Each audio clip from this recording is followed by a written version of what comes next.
Meus irmãos, vamos para a nossa aula.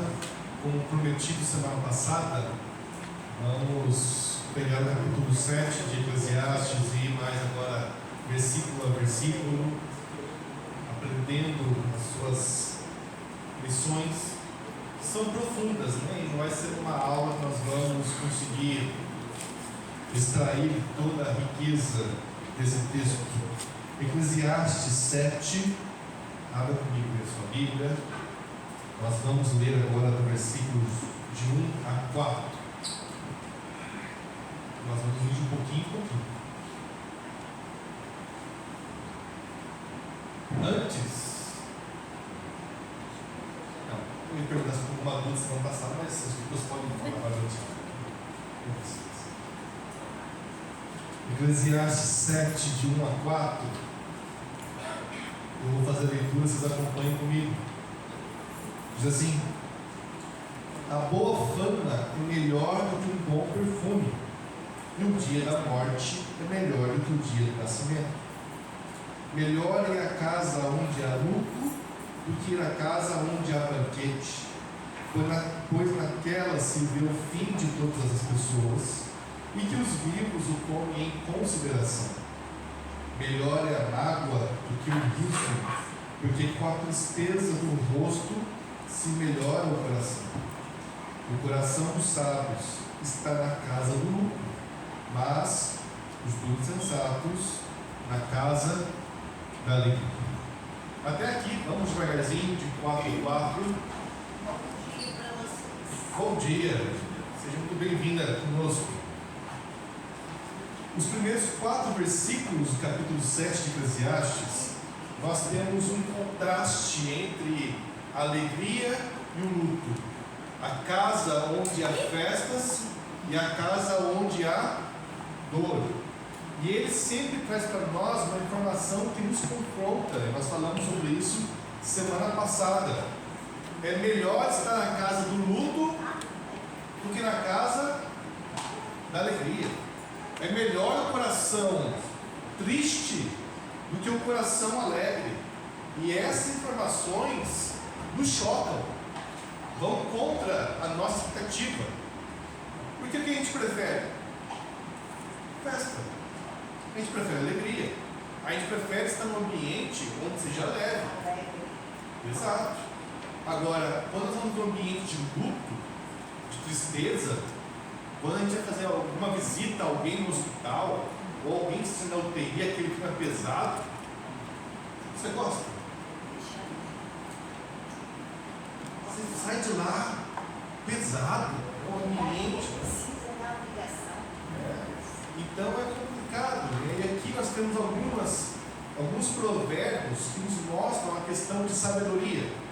Primeiro, ele começa falando: a boa fama ou o bom nome é melhor do que um bom perfume. E que comparação estranha, perfume com fama. O que vem à sua cabeça quando você ouve esse versículo? Tem uma nora, se eu passar perfume, ela manda tomar banho antes. Eita! Tem que tirar o perfume. Vou tirar o perfume, tem alergia. Mas qual que é a comparação que vem quando você lê esse primeiro provérbio? O cheiro do perfume é agradável.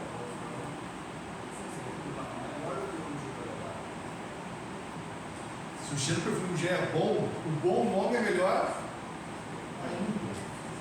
Mas nós temos que também perceber algo interessante. As pessoas sentem perfume que é passado na nossa pele, que é algo externo. Mas a pessoa de fama, ou a pessoa de bom nome, ela é reconhecida por suas atitudes e por seu caráter, que é algo interno. O que é interno de caráter é muito mais valioso que qualquer coisa que seja externa. Um perfume bom. Quem aqui já entrou nessas lojas de perfume?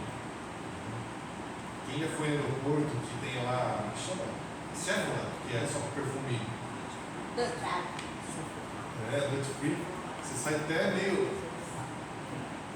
tonto, desonso, tanto perfume que tem, mas é coisa boa, tem boa fixação, tem perfume que dura, né? Não é aquelas colônias que meia hora já passa. Você sai de lá e fala, gostoso, o cheiro é bom. Às vezes eu tenho um colar de baixo, tem um boticário ali na loja. Para quem chega assim, vai poucas vezes no mercado, sente o perfume. Um dia eu perguntei para a de caixa, falei, você não dá dor de cabeça que você está sentindo esse cheiro do dia? Ela fala, nem sinto mais. Já estou acostumado, nem percebo mais que tem aqui na loja. Sabe, perfume bom, você não pode sentir. O outro tem que sentir. É igual o piningueiro, quando eu cheguei cheio de laranja. Ninguém sentia, mas quando eu mudei para cá, eu sentia cheio de laranja. Agora eu não sinto mais, agora eu já acostumei. Né? O bom perfume, por mais que seja bom, chega um momento que as pessoas se acostumam. Mas a boa fama, o bom nome que vem do caráter, vai além. E é por isso que vem depois o cumprimento. Ele fala, melhor é o dia da morte do que o dia do... Por quê? Porque quando a criança está nascendo, a gente não pensa em morte, a gente só pensa em alegria, sonhos, planos, vida, vibração. Só que a criança tem um bom nome quando ela nasce. E o bom nome aqui não é fonético, de ser um nome bonito foneticamente, que a moda também passa. A questão é o bom nome do caráter. Quando a criança nasce, ela não tem ainda o caráter. Ela vai construir isso durante a vida. E quando ela então chega no dia da morte, é o ápice de quando ela construiu tudo na vida. E o que vai ficar são as suas memórias. Porque as pessoas vão se lembrar do que ela construiu na sua vida como pessoa, como caráter. E aqui é a comparação. Porque a criança, quando nasce, não tem ainda um bom nome. Isso que as pessoas vão elogiar, mas na morte, sim. Para nos levar à reflexão. Porque Provérbios e Eclesiastes é um livro de sabedoria. E se vocês se lembram, sabedoria bíblica ela é prática. Ela nos leva a afastar dos caminhos maus para seguir os caminhos de Deus. Tanto é que Provérbios capítulo 1 começa. O temor do Senhor é o princípio. Então a sabedoria vai nos levar a sair do caminho mau, porque nós tememos a Deus, amamos a Deus, vamos seguir a sua mensagem, a sua palavra, vamos buscar então os caminhos de vida. E aqui nós vemos exatamente isso, essa sabedoria. A pessoa, quando teme a Deus, ela vai andar nos caminhos bons e será reconhecida quando ela então falecer. Qual é a sabedoria? Caminhar com o Senhor. Construir uma vida de legado, de testemunho com o Senhor. Tudo bem em relação a isso? Versículo 2: melhor é ir à casa onde há luto do que ir à casa onde há banquete, pois naquela se vê o fim de todas as pessoas, e que os vivos o tomem em consideração. Por que é melhor ir à casa do luto? Nós falamos semana passada, os velórios, até que no Brasil antigamente, eram feitos dentro de casa. Não existiam os velórios nos cemitérios como há hoje, muito menos um bom pastor lá com ar-condicionado, tudo agora, um ambiente todo diferente. E era dentro de casa. A casa ficava com um ambiente pesado. Eu tive uma vez no Camboja e participei de um velório, e eles são budistas. E a forma como eles fazem o velório até me surpreendeu. São 5 dias de festas. O corpo do defunto fica na sala, eles põem várias fotos da pessoa que faleceu, e a família então dá uma festa, mas é banquete mesmo, durante 5 dias. E eles passam tipo um formol no corpo para não feder, para manter, e ficam lá. Durante 5 dias a pessoa morre dentro de casa. É um negócio que impacta. E depois eles fazem a cremação do corpo, a cremação de todas as coisas. E ali nós temos então, cada cultura tem os seus modos, os seus hábitos, mas eles convivem ali com a pessoa que faleceu. E por que isso é importante? quando a gente olha para aquilo que é o fim de todo mundo, que é a morte, ninguém aqui não vai morrer, a não ser que Cristo volte. Mas se Cristo não voltar, todos nós passaremos por isso. Nós sabemos qual é o nosso fim, qual é o nosso destino. Querendo ou não, nós não pensamos na nossa morte. Ninguém planeja de dar morte. Eu não estou pensando na morte. Aliás, eu desejo que ela fique bem longe. A gente só pensa na morte desejando que ela fique. A gente nunca quer que ela chegue perto. E aí também nós temos a questão de que quando nós somos mais jovens, a sensação de que nós temos que nós somos imortais, eternos. Posso fazer tudo que vai dar certo. Eu estou longe de morrer. Só que Deus normalmente sabe que a morte, a gente não sabe, ela está ao nosso lado. Quantos jovens perdem a vida em acidentes? Ou às vezes pessoas jovens, saudáveis, têm algum problema de saúde e vêm a falecer. Eu acho que foi o ano passado, teve 3 casos de atletas que tiveram ataque cardíaco e faleceram com 30 anos. Pessoas que corriam aí 15 quilômetros por semana, por dia. Você fala, se a pessoa saudável faleceu assim, pode acontecer comigo. Então, a gente não sabe. Mas quando a gente acha que nós somos eternos, a gente não desfruta o dia de hoje. Porque a gente sempre acha que a gente vai ter o amanhã. Provérbios nos ensina a viver o dia de hoje, com a sua realidade, aproveitando a dádiva que Deus nos deu. Porque quando nós pensamos que a morte está longe, nós somos soberbos, porque nos achamos fortes, somos orgulhosos, mas quando nós sabemos que podemos morrer a qualquer momento, nós damos muito mais valor à dádiva do presente que é hoje. Nós damos muito mais valor à dádiva de estarmos reunidos em família, de desfrutarmos e vivermos cada momento que nós estamos juntos. Você já participou de uma festa, de uma reunião de família, que você não estava muito afim, não via a hora de ir embora? Você não aproveitou como poderia aproveitar? E a gente sempre pensa, depois reúne de novo, depois faz. Mas pode ser que aquela seja a última. A gente não sabe. Ninguém sabe. E é isso que o provérbio está falando. Olha, quando a gente pensa na morte, a gente aprende a valorizar a vida. Nós vivemos melhor.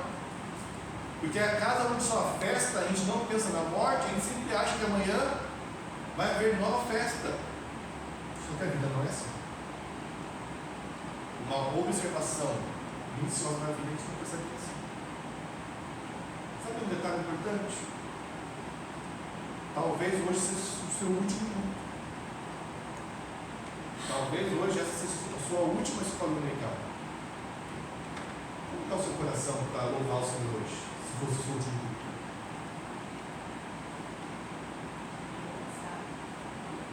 Eu fiz uma pergunta no ano passado na devocional da Dona Zenaide, falando sobre oração. E a pergunta que eu comecei a grande oração foi o seguinte: se você tivesse uma última oração para fazer, como seria a sua última oração? Ela seria igual às orações que você faz no dia a dia?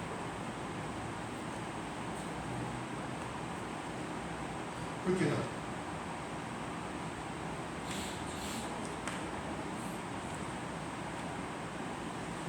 Porque no dia a dia a gente só pede. Agradece um pouco, a gente só pede. A gente está preocupado com o amanhã, com o futuro. E quando a gente não sabe que aquilo vai ser o ponto final, a gente não tem o amanhã, a gente não fica mais ansioso. Só que na verdade a gente não sabe se a gente vai ter amanhã. E por isso que as nossas orações gente fosse pôr ao pé da letra, não teria de ter diferenças entre se fosse a última ou não. Porque a Bíblia já nos ensina a viver um dia de cada vez. Basta cada dia o seu próprio. Mas a gente não leva isso em consideração. É por isso que o versículo 2 diz assim: que os vivos o tomem em consideração. Eu sei que minha mensagem é pesada, né? Mas é para que nós possamos viver ou não.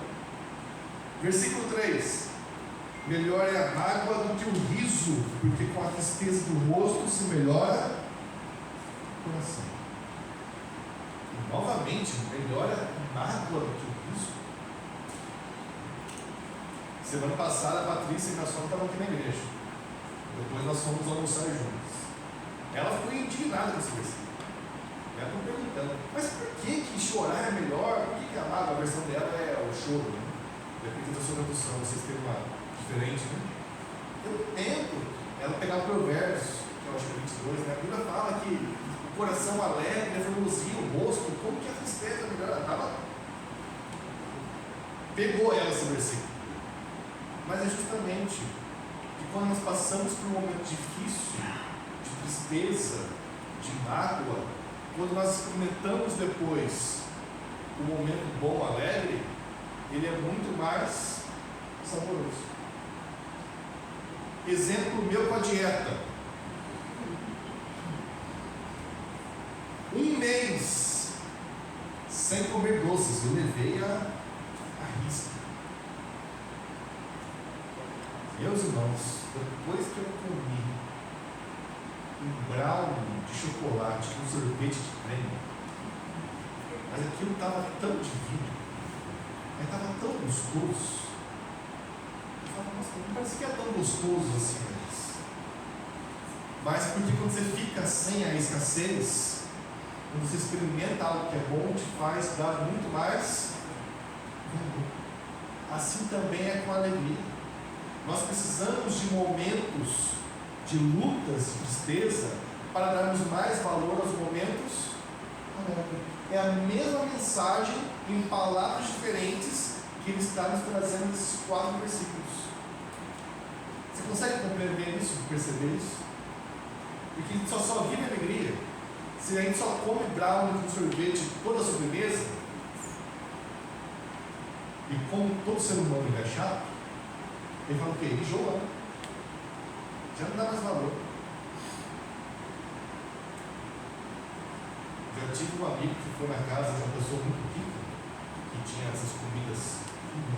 Ele fala: você come isso todo dia? Mas eu como todo dia, não está nem aí. Para ela, a gente se acostuma, se adapta. E às vezes ter essas oscilações na vida nos faz dar mais valor aos momentos bons.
E às vezes as duas coisas são paralelas.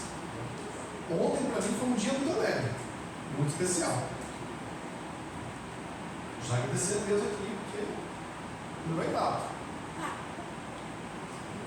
Chegou atrasado, me viu agradecendo aqui. Ficou doido. Não, é só a Patrícia que tem anel. É isso que a gente não entendeu. Só vai vir para a esquerda.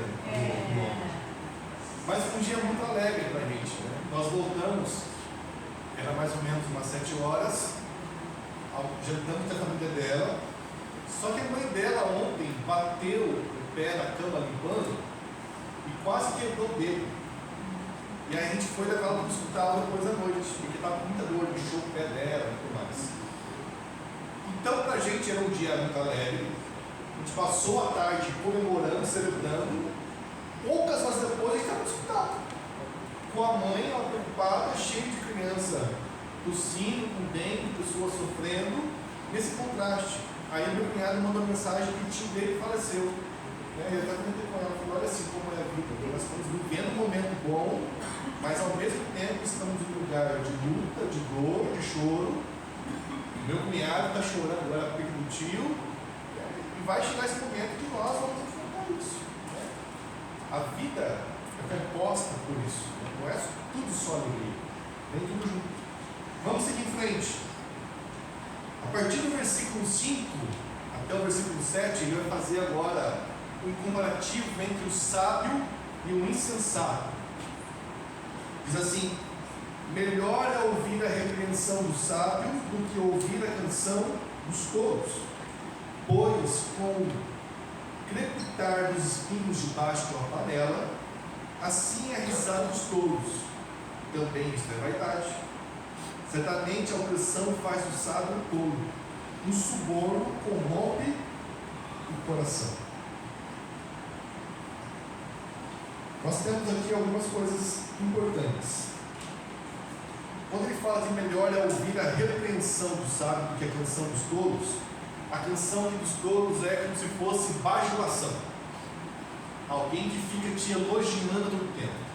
E agora novamente vem a pergunta: o que você prefere, ser elogiado ou ser repreendido? Depende, né? Se é uma pessoa que você conhece bem o caráter que elogia, é gostoso também. Mas não o tolo, né? Que fica elogiando sem parar. Uma pessoa muito rica que só é bajulada, quando ela ouve alguma repreensão, ela gosta? E ela ouve?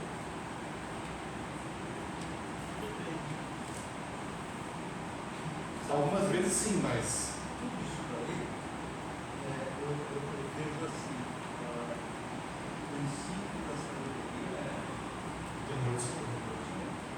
isso daqui é passado. Se for todo, isso não se aplica. Para eles nada disso se aplica. Não se aplica a morte, não se aplica a raiva. A pessoa está com raiva, ao invés de fazer bem para ela, ela fica com espírito de vingança, com espírito de faz mais mal. Então, se a gente tiver sabedoria, e aqui pra frente vai falar sobre a ira, sobre a ira disso que você está falando. A ira a gente não pensa direito do que nós estamos falando. E aqui é interessante porque vocês falaram, a boa repreensão em amor nos leva a melhorar, nos leva ao crescimento. A repreensão boa que vocês pais fazem aos filhos é para quê? Para poupá-los de sofrimento, de dores, de perigos, porque vocês os amam, que é o melhor deles. Mas a criança, quando é repreendida, ela gosta? Depois de adulto, que a gente entende que a repressão é boa, que a gente pode até agradecer. Mas você já viu como uma criança está agradecendo a repreensão?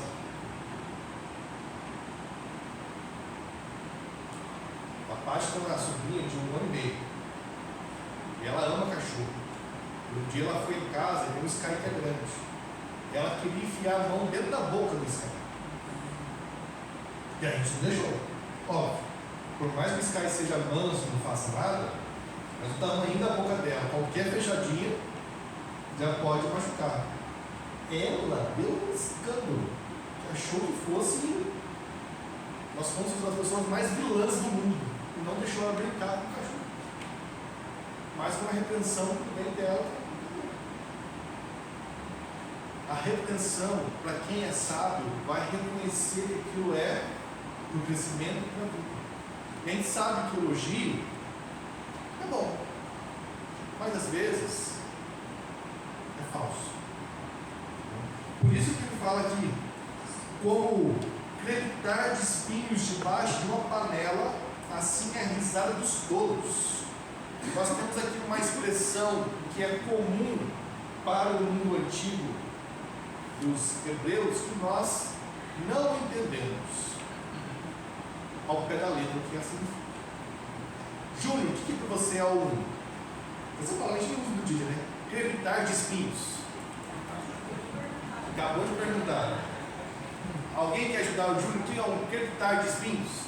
Está livres, instalar. Estalar de espinhos. Instalar não. Crepitando, sabe? Crepitando é a palavra. Instalando. Instalando espinhos. Espinhos secos, espinhos secos, seja ressecado e folhosos, muito afiados. Espinho era usado como palha para fazer fogo e queima rápido. E aqui quando ele fala como queimar de espinhos é rápido, assim é a risada dos tolos, passa rápido. Nós temos um salmo que fala justamente sobre isso, para a gente ver. Deixa eu achar aqui a referência onde não tem. Salmo 58, 9. Alguém pode ler, por favor?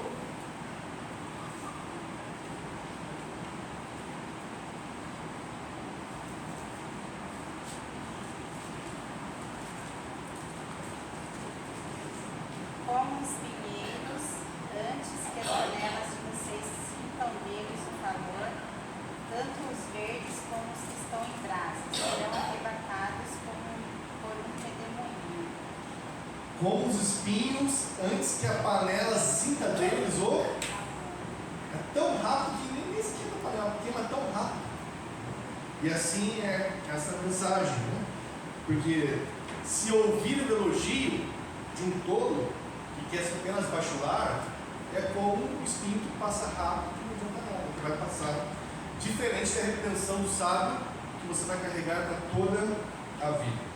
Mas o versículo 7, ele traz aqui uma informação que é a realidade que nos choca um pouco. A opressão faz do sábio um tolo. E o suborno corrompe o...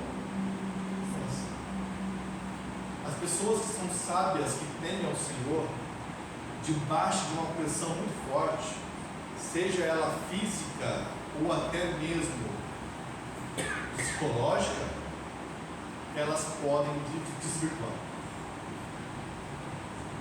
Uma pessoa que teme ao Senhor, naquele tempo, se você tivesse dívidas, não pagasse, você às vezes poderia se vender como escravo para pagar.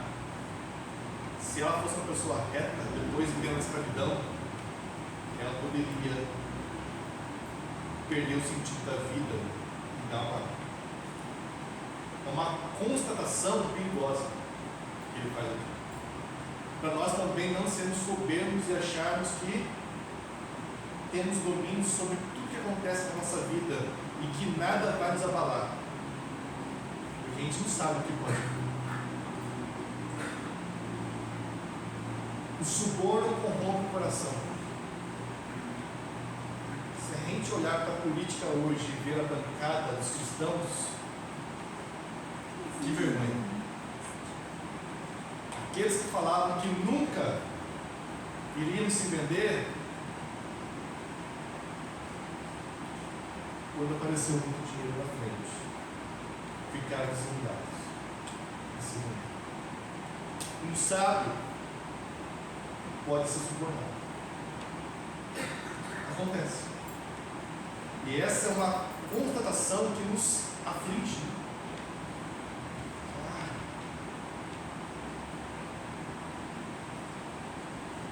Versículo 8. Melhor é o fim das coisas do que o seu princípio. A paciência é melhor do que a arrogância. Aqui é um ditado ditado de sabedoria popular que nós sabemos bem. Uma maratona de 42 quilômetros. O que importa é como a gente começa ou como termina. Se uma atleta maratona começa achando que é 400 metros rasos, sai disparada, ele já vai perder o fôlego. E depois ele será ultrapassado para aquele que está na confiança com o ritmo. Tem um ditado que fala sobre guerras. Né? O que importa é a última batalha ganha. Nós podemos perder algumas batalhas, mas ganhar a guerra. Por isso que ele fala que o fim das coisas é melhor. E algumas coisas só aqueles que são pacientes vão alcançar. Aquele que é arrogante, soberbo, orgulhoso, vão querer fazer tudo de maneira rápida, precipitada, e às vezes não vão conseguir. Por isso que o final das coisas é melhor do que o seu começo. Que nós também temos a realização de alcançar aquele objetivo, de chegar até lá e saborear aquele momento em celebração. Versículo 9, até que o Beto falou: não se apresse em ficar irado, porque a ira se abriga no íntimo dos tolos. Quando a gente está irado, a gente não pensa para falar. E quem não domina a língua, a Bíblia é um tolo. Quando a gente fala sem pensar, você é um tolo. Provérbios fala: até o tolo, quando se cala, se passa por um sábio. E se a gente sai falando quando está irado sem pensar, a gente causa muitos danos. Quem aqui já não feriu muitas pessoas que amam, porque no auge ali da irritação, falou algo já que atingiu a pessoa e ficou irritado? Pensar que falar. Versículos 10 nos traz uma lição muito preciosa. Nunca pergunte por que os dias passados foram melhores que os de agora, pois não é sábio fazer essa pergunta. Eu queria ouvir de vocês o que vem à sua mente e coração para fazer esse versículo.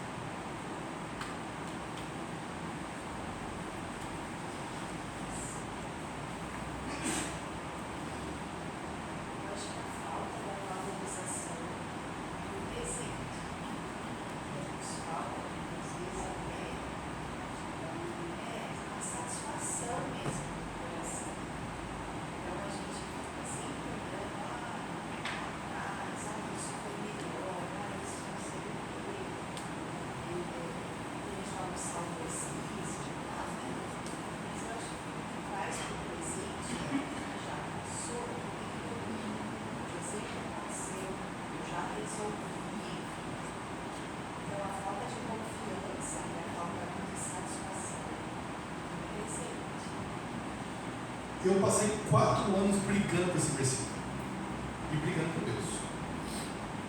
Para mim, a época de seminário foi uma época muito difícil, de muita luta. O seminário não é esse céu que você imagina que é.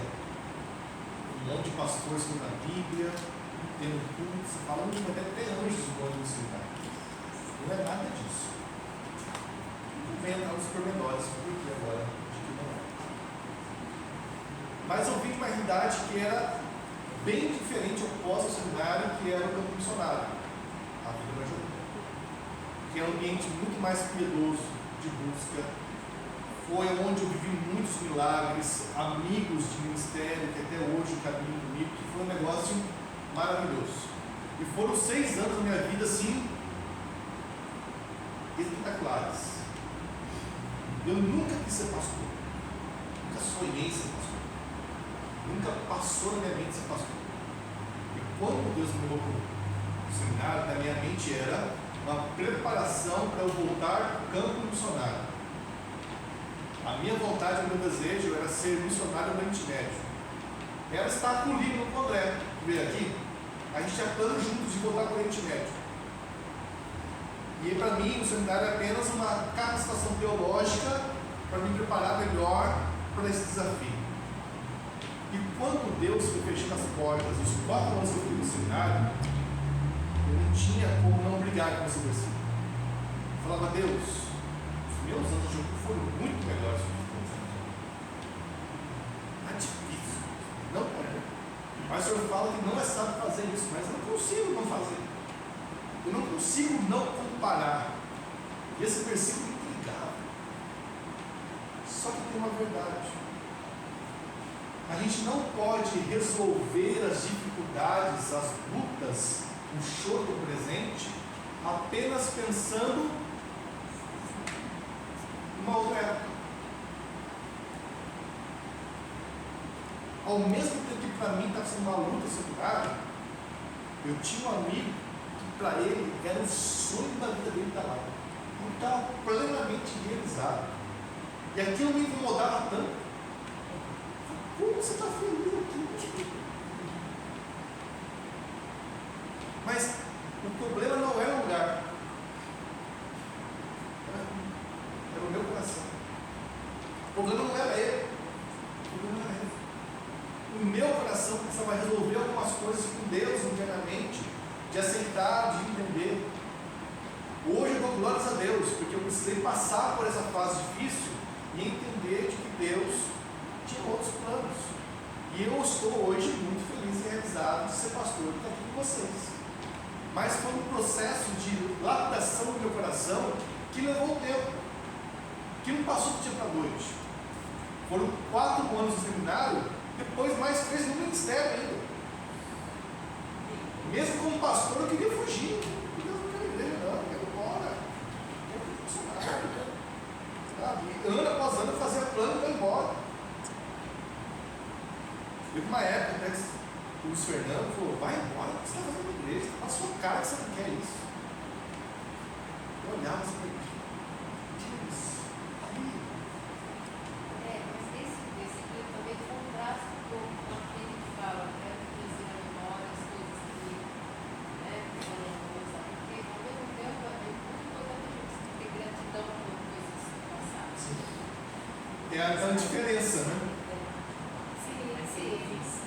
Você olha querendo resolver o problema de hoje, sabendo que tem coisas boas. Eu só queria transferir. Eu queria voltar para o passado, viver no passado. E a pessoa que vive no passado, a psicologia diz que é depressão. E a pessoa que vive no futuro é ansiosa. Então eu estava vivendo só o passado, eu não vivia a realidade do presente. Por isso que impactava. Hoje, graças a Deus, muito resolvido. Muito feliz e grato por tudo que no passado. Até mesmo feliz e grato pelo seminário e pelas lutas que eu passei. Porque me forjaram e fizeram o que eu não sou hoje. Então a tristeza me faz hoje desfrutar com maior alegria e gratidão. Então, não é sábio você querer resolver. Trabalho no coração. Exato. Formou caráter. E você também poderia cair fora do seminário. Mas Deus teve que trabalhar. Deus foi muito paciente comigo. Muito paciente. Quanto mais demora para a gente entender isso, né? 7 anos foram. Deus trabalhou. Olha, meus irmãos, eu entendi muito melhor que é graça nesse tempo. Porque se teve alguém que murmurou muito nesse tempo, prazer, sou eu. Não teve um dia que eu reclamei com Deus. E como Deus foi paciente comigo. Sabe o que Eu ele me falava? lembro disso. Ele falava assim, bobinho, eu estou vendo como é que vai ser lá na frente, né? Como um pai. Mas eu pecava. E ele perdoava. Deus foi gracioso. E eu via de que não é que era graça, esse amor emocional, esse favor não merecido. Porque olha, se eu fosse Deus, ele ia estar arrumando. Para de reclamar, para de sair. Mas Deus foi muito paciente, muito bondoso, muito bem. E entender qual a forma que Deus me tratou, me ajudou também a perceber mais de sua graça, do seu amor, do seu caráter. E se nós devemos amar as pessoas como Deus nos ama, aí eu entendi, tem que caminhar um passo a mais com as pessoas. Não é porque elas pisam na bola com a gente na primeira vez, ou 4, 5.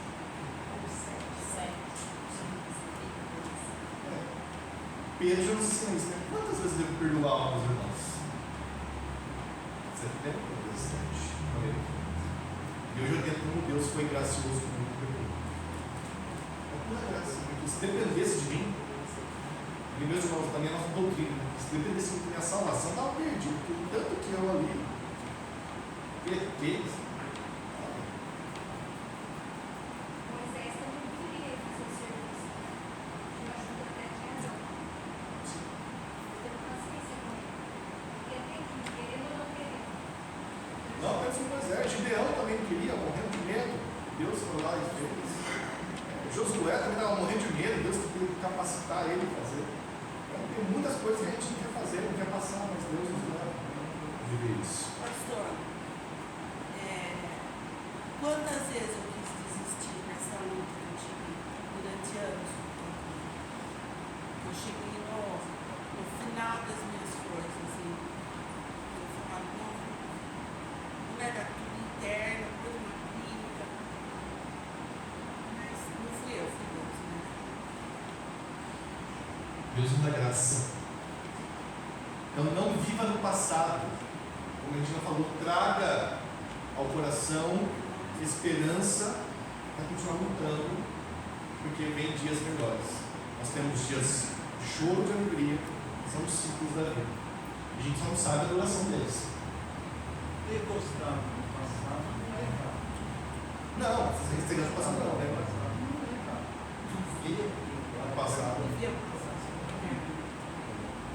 Vamos seguir em frente, meus irmãos. Boa sabedoria, versículo 11. Havendo herança, ela é proveitosa para os que vêm no sol. A sabedoria protege do mesmo modo que o dinheiro, mas a vantagem da sabedoria é que ela dá vida a quem possui. Esses dois versículos que comparam a sabedoria e a herança, lembre-se que Israel recebeu a herança, a terra como herança do Senhor. E herança aqui é vida, é segurança, é moradia, é alimento. E ele faz até uma comparação, né? Porque a herança às vezes é como o dinheiro, é boa, traz segurança. Só que o dinheiro é uma segurança ilusória. Quantos ganhadores da Mega Sena perderam tudo? E às vezes perderam até a vida, por causa da ganância que eles estão ao redor. A gente já ouviu muitos histórias, né? O sobrinho da Mega Sena foi morto porque os filhos ou a esposa quiseram dinheiro. Né? Mas algo que não pode ser roubado e que dá vida é sabedoria. O temor do Senhor, que nos faz fugir do caminho mal e que nos leva a caminhos de vida, que é tão bom como receber do Senhor a herança, proteção, alimento. Vamos seguir em frente.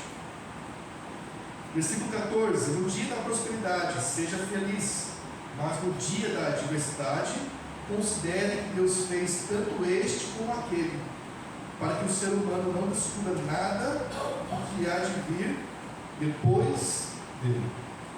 E aqui novamente é o mesmo princípio que está vindo.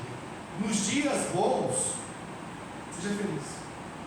Nos dias de paz, desfrute, saboreie, aproveite, porque dias de calamidade, não. Dias de aflições vão chegar. E quando eles chegarem, considere tudo que Deus fez. E também sabe viver os dias de aflição. Versículo 15. Tudo isto vi nos dias da minha vaidade. Há justos que perecem na sua justiça, e há ímpios que prolongam os seus dias na sua maldade. Em outras palavras, tem justos que por causa da maldade dos ímpios acabam morrendo cedo. Nós temos um exemplo bíblico muito claro sobre isso. Jezabel e o rei Acabe. O rei Acabe estava passando no seu palácio, passeando, e viu uma vinha. E o que ele fez? Desejou aquela vinha, ele quis comprar aquela vinha. Eu não lembro agora o nome do dono da vinha. Alguém se lembra do nome dele? Não precisa. O importante é saber a história. E Acabe fez o quê? Quando ele recebeu o não? Ficou choramingando. Ai, querida vinha. E Jezabel, quando viu que Acabe está choramingando pela vinha, ela resolveu dar um jeitinho. Qual foi o jeitinho que ela deu?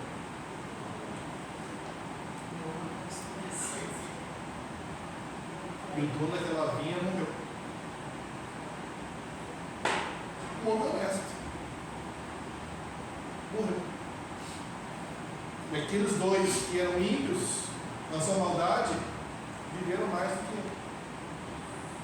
A constatação aqui do autor é justamente essa. Eu já vi justos perecerem na sua justiça. Porque eram justos morrendo. Mas ímpios que fizeram maldade viveram mais. Acontece.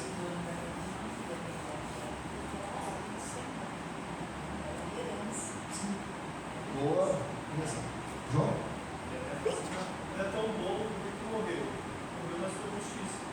Também. Sem cometer nada que merecesse a morte. Morreu. Deus permitiu.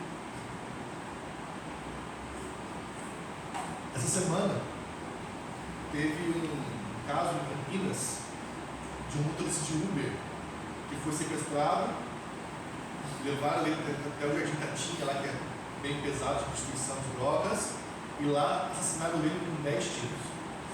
Mas ele era natural de Mogi Guaçu, era tio de um amigo meu, que estudou comigo. E eu quero trabalhando, estava trabalhando, foi na terra. Foi sequestrado por homens maus, que usaram depois o carro dele para fazer um assalto, abandonaram o carro depois do canavial e perdeu a vida em situação muito nossa. Agora já falou, está trabalhando.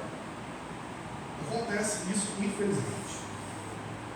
Versículo 16 e 17. Não seja demasiadamente justo, nem exageradamente sábio, porque você destruiria a si mesmo. E aqui, meus irmãos, talvez você pense, então se eu for muito justo, não é bom ser um pouquinho desonesto. Não é isso que está falando, cabeça dura.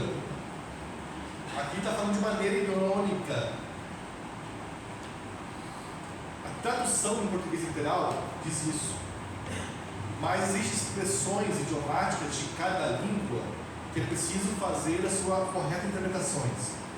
Eu sempre gosto de usar a expressão em inglês, que é o frio na barriga. Quando está descendo montanha-russa, aquela sensação de friozinho na barriga. Em inglês, é borboletas no estômago.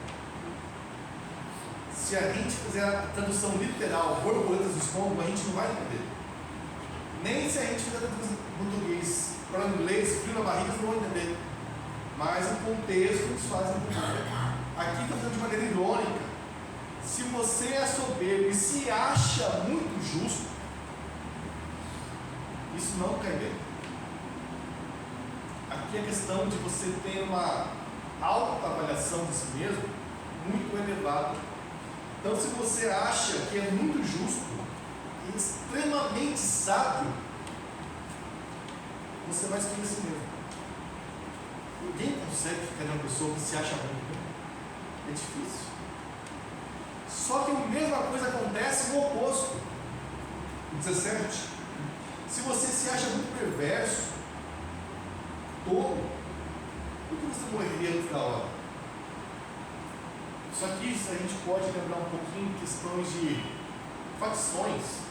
Quando alguém se fala assim, eu sou o maior, eu sou o que manda, aquilo que faz essas coisas, eu sou o criminoso.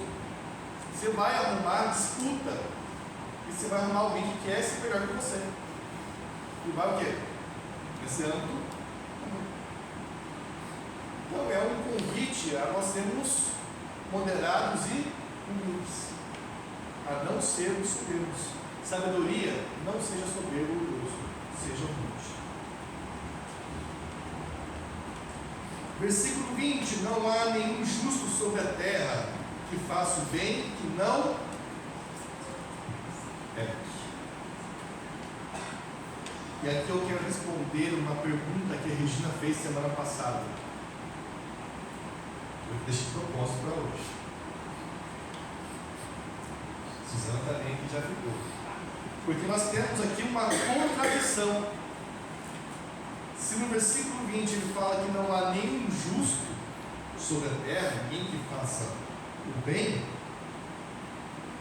o versículo 28 parece que contradiz isso. E fala o seguinte: entre 1000 homens achei um como esperava, mas entre tantas mulheres não achei uma. Ele achou um homem justo, mas não achou uma mulher. E aí a gente perguntou, mas aí, tem um olhar mais inferior em relação à mulher? Mas a questão aqui, nós temos duas perspectivas. Primeiro, a realidade que não há um justo sequer, não importa se é homem ou mulher. Aliás, para Deus, não importa se é homem ou mulher. Se você pecou, você é passível da condenação da ira de Deus, da mesma maneira, não importa o seu senso. Aqui, as duas interpretações é: Salomão, ele está olhando para suas 300 esposas e 700 concubinas, que é muita coisa.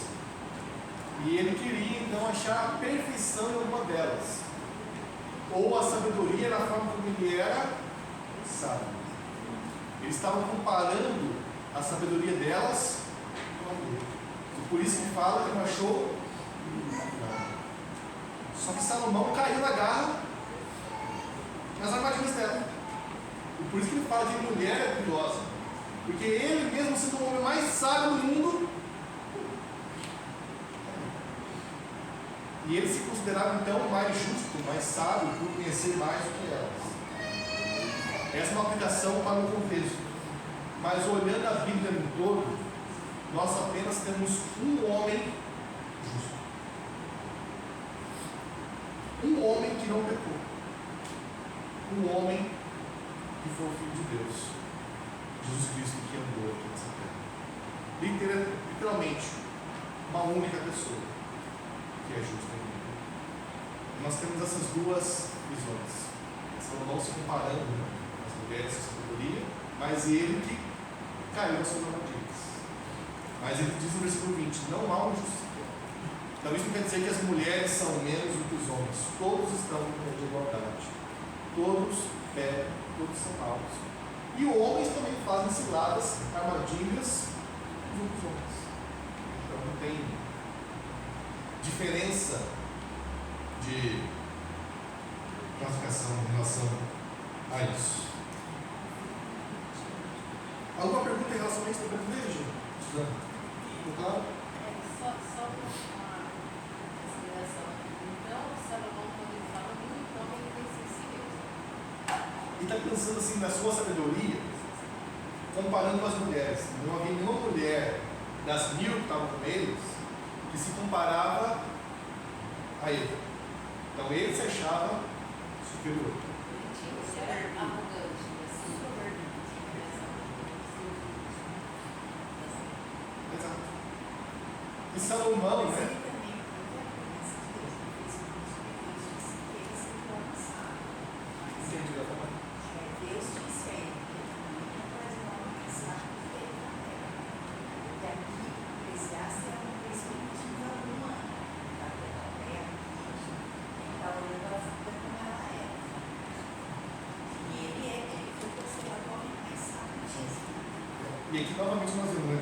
Mesmo ele sendo mais sábio, ele caiu nas armadilhas das mulheres e ele mesmo também pecou.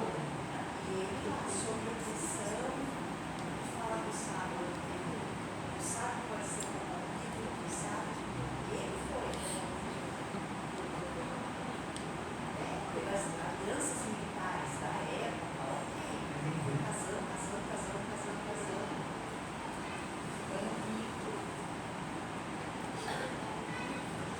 Tanto é que o versículo 23 parece que se contradiz. Ele fala o seguinte: tudo isso examinei por meio da sabedoria, e eu disse: serei sábio, mas a sabedoria estava longe.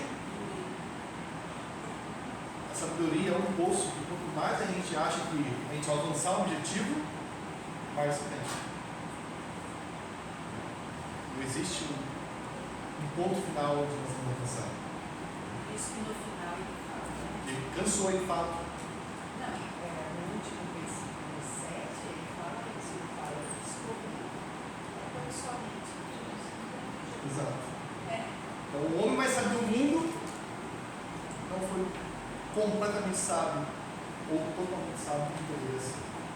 Para a gente finalizar, no versículo 29, ele resume isso de maneira interessante. Deus fez o ser humano reto, mas ele se meteu em muitos.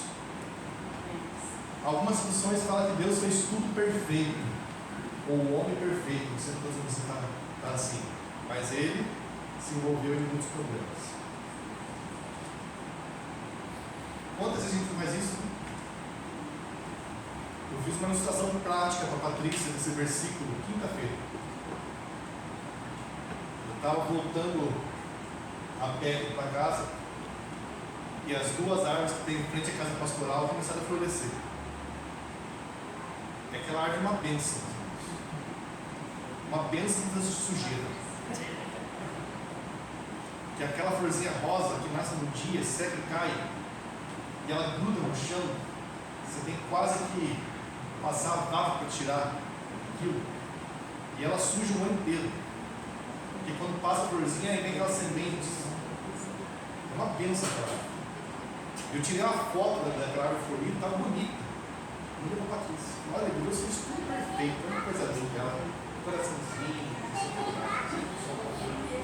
Tirei a foto da calçada, toda suja. O homem se coloca em muitos problemas, porque planta ela no lugar errado, onde não deveria plantar, onde uma outra espécie seria melhor. Pronto, a exata ilustração de Provérbios. Deus fez tudo perfeito. Separar. Vai dar uma sujeira danada. Quantas coisas boas Deus faz, a gente se mete em. Lá onde eu chego agora tem um monte de esquema. E é por isso que a sabedoria, o temor do Senhor nos evita às vezes a fugir muitos deles, mas não de todos. A gente sempre vai cair alguns. Meus irmãos, vamos orar para encerrar esse tempo. Se tiver alguma dúvida, depois você pode me perguntar. Semana que vem, Miguel se retorna, capítulo 8, e eu vou passar a de doutrinas. Senhor, obrigado pela palavra que nos ensina a vida, nos ensina realmente a darmos valor àquilo que o Senhor fez, e nos ensina, Pai, a desfrutarmos e aprendermos com a sabedoria de Eclesiastes, a vermos a vida como ela é e a vivermos de maneira sábia nessa terra. Tenha, Senhor, misericórdia de nós e nos abençoe, Pai, em nome de Jesus. Amém. Deus abençoe, meus irmãos. Até a noite, se Deus quiser.